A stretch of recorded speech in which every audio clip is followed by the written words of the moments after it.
சின்னவள மாடு கத்துது, என்னன்னு போய் பாருமா. அது நம்ம மாடா இருக்காதுப்பா, பக்கத்து வீட்டுல கத்துது. பக்கத்து வீட்டுல கத்துதா? அது நம்ம மாடுதாமா, போய் பாரு. வீடு இங்க இருக்கும்போது இந்த மாடு எதுக்கு பக்கத்து வீட்டுக்கு போகுது? அதுவும் அப்பா மாதிரி.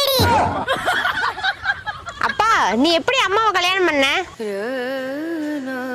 உங்க அம்மா கோமதி இருக்கால. அப்பா, அம்மா பேர் மாலதி. மாலதியா? மறந்து போச்சுமா. நத்தைக்கு முதுகுல ஓடும், உன் அப்பன் போற இடம்லாம் வீடா. அப்ப எனக்கு 20 வயசு இருக்குமா. கொள்ளடத்தை தாண்டி கோழி வாங்கலான்னு போயிருந்தேன். அங்கதான் ஒரு வெடை கோழியை பார்த்தேன். விலை என்னன்னு கேட்டேன். வெக்கப்பட்டுட்டு கோழி வீட்டுக்குள்ள ஓடி போச்சு. வெடை கோழி வெக்கப்படுமா?